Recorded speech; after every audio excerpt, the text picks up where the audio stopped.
Hello everybody and welcome to the new year. This video is actually the first video I'm recording of 2025. The last two from yesterday were pre-recorded, and that's just because I needed a bit of a break. But in this one we're going to be talking about and showcasing some footage about Autumn of Agony. All four objectives, as you can see, have been smashed out. I'm very much looking forward to the Autumn of Agony, Winter of Woe and all these particular types of quests ending. It's not in a kind of like a rude kind of a way, well, kind of, and it's just down to AI. One thing over the last year, as we've had these little things, this has always been a problem of how the AI responds to the nodes that it's given, and it's very much something that's seen in this fight against Heimdall. The way it behaves, the way it throws certain things, recovery time, but mainly it's the repetitive or continuous throwing of certain types of moves, which unfortunately always seem to stem into how the nodes are created. In this instance, it's heavy attacks.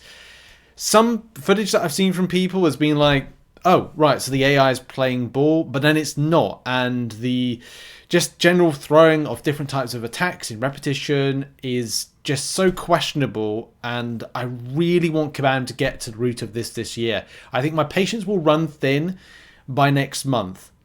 I think that's also made worse because I'm back farming stuff in Necropolis for, of course, the challenges. So by doing that, because, hey, I need the tier 7 basic, and returning back to this content, it is a grim reminder about the state of AI in-game at the moment. But that's another story for another day, maybe another video. Let's get into how I took this on from a very kind of like, well, the noobest way possible.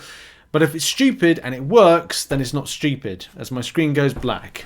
Apt timing. So the nodes for this are confusing yet not confusing, hard yet easy. It's a real, I'd say, mixed together, a hodgepodge, if you will, of if you do the thing, you get the result. If you get snapped and clapped, you don't have much chance to actually get back to completing the fight. Okay, let's explain this in a nutshell. Now I'm going to go with my approach because I felt that it was the most easiest to explain, because, as I said, if it's stupid and it works, it's not stupid. In a nutshell, go and build the assault battery, which is the thing that I'm going to highlight in this section right here.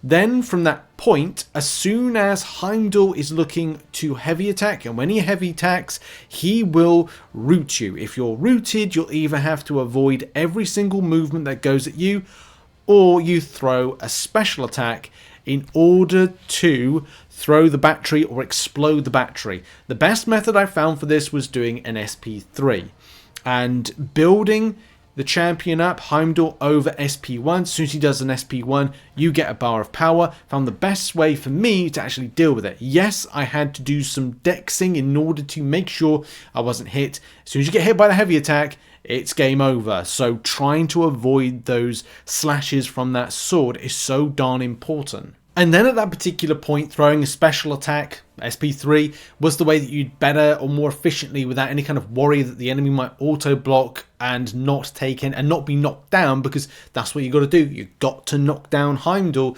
that you're able to have a big burst of damage and feel, hey, great, that's been sorted out, and I'm so happy that I actually did some damage.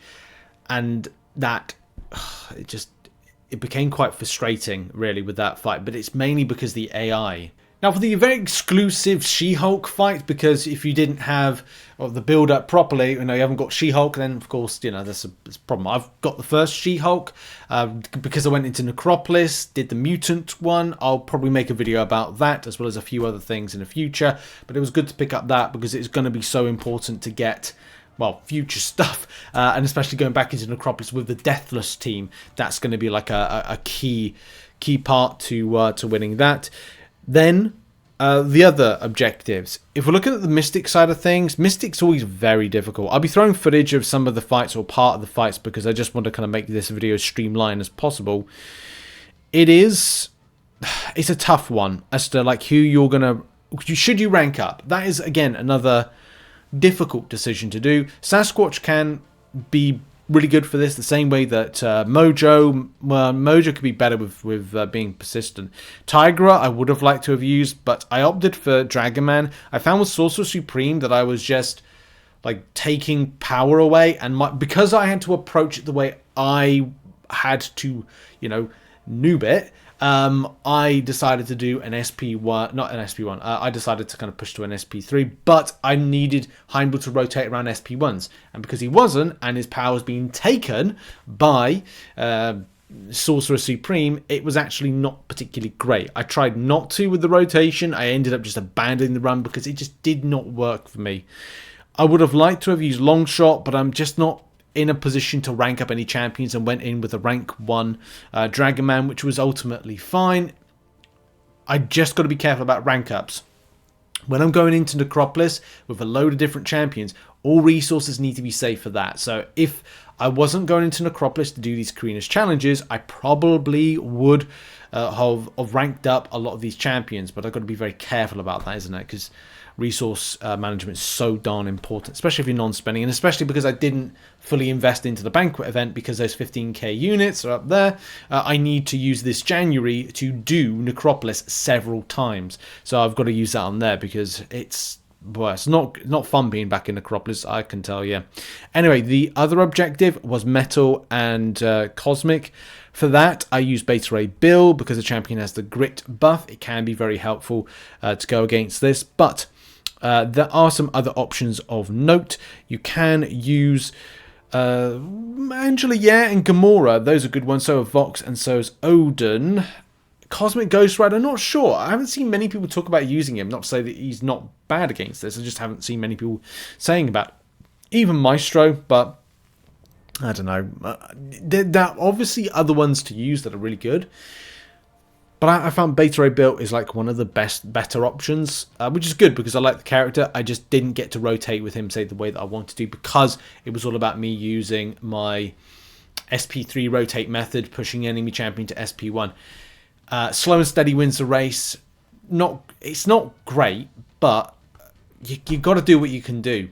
You really got to do what you can do. The final objective is the mercenary one. Now I did, because I used, by the way, if you've seen the Weapon X footage, I decided to do a bit of training with different champions on it, just from a point of view of kind of like clearing it, but also, you know, seeing what was good, what was kind of like fun on rotation, and Weapon X was, because at any champion that's able to debuff damage, you're building up that what is it called, battery quicker, and because you're building up the battery quicker, providing you can you can evade those maneuvers and smash in with a big special attack, you're gonna have a lot of fun.